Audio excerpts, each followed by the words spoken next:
ओं नमो भगवते वासुदेवाय। श्रीमद्भागवत पंचम स्कंध षष्ठ अध्याय।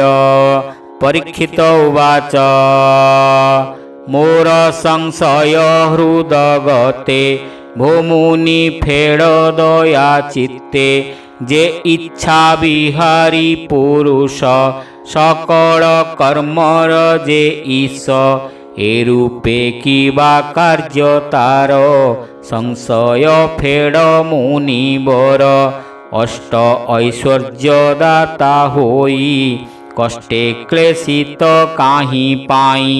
शुक उवाच जे प्रश्न कल हे राजन कहई शुण सावधान। ऐश्वर्य पद आदि जेते नित्ये कदर्थन्ति समस्ते ए मन चंचल स्वभाव केबे हे विश्वास न जीव।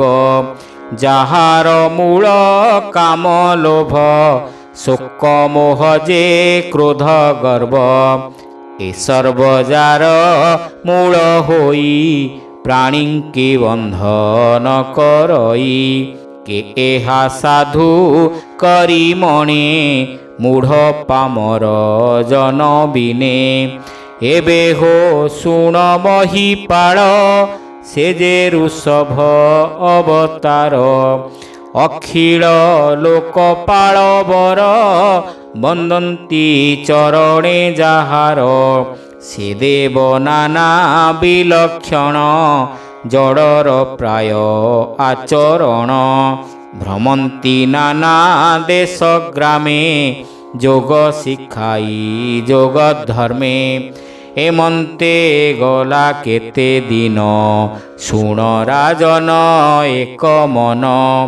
ऋषभ मने विचारिले ए देह छाड़ी बुबोइले आत्मारे आत्मा को बुड़ाई इंद्रिय वृत्ते मन नाही। एमंत मुक्त लिंग रूप होइले ईश्वर स्वरूप। मृत्पिंड प्राय देह मणि स्वच्छंदे विहरिले ज्ञानी। दक्षिणे कर्णाट देशरे मिलिले कुटक गिरी रे तहिर उपवने सेही बुलंती मुक्त केश होई। एमंते पवन बेगरे अग्नि जलिला अति खरे वनस्थ वृक्ष जीव मान शीघ्र से करई दहन। से जड़ रूप जोगेश्वर पशिले अग्निर भीतर अनल तेज अति खर दहिला ताहांक शरीर। पाषांड पण जहु होई कुपथ मानंकु से लई। कଳି जुगरे नरनाथ ए जे ऋषभ देव पथ न बुझ पाषांड बहुत बाह्य आचारे अवधूत।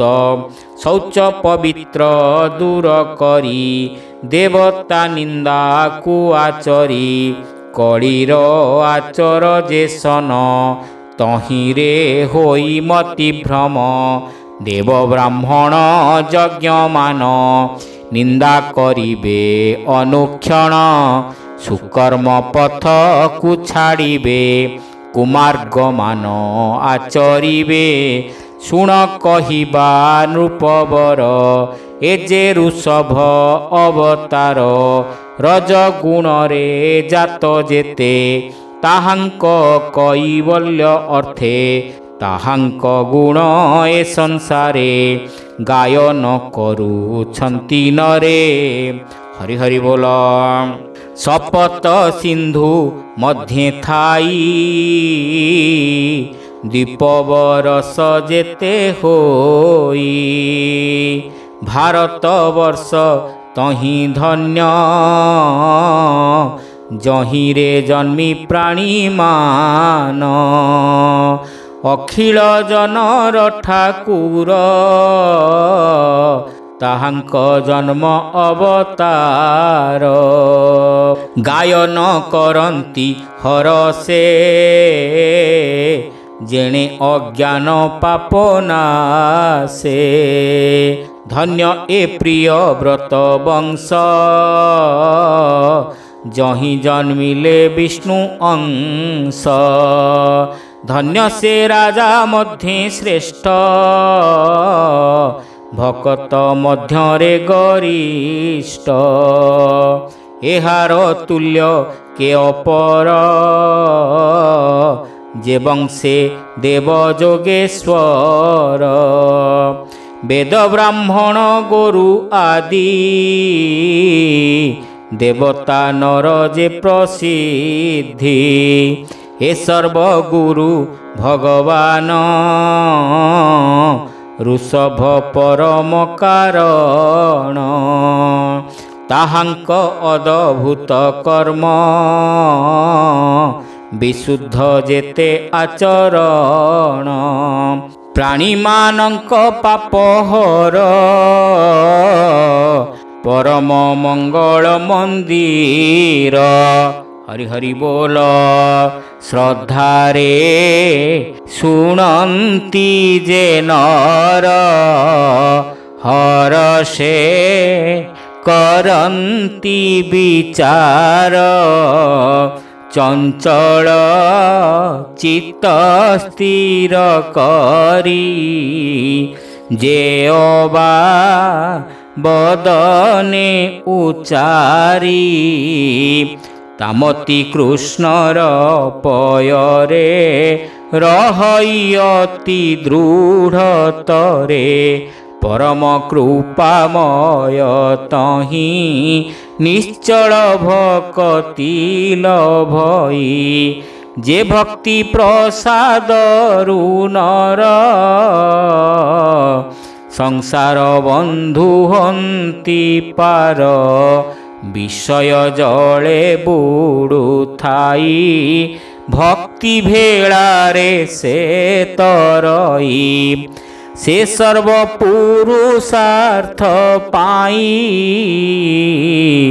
जार प्रसादु मोक्ष होई सुण कहिबा नृपवर जे यदुवंशर ठाकुर ताहार भृत्य तु राजन से जे अनादि भगवान नानादि अवतार बही संसारु प्राणी को तारई भक्ति रे तांकु जे भजई से प्रभु तारे मोक्ष देई जे नित्य आनंद शरीर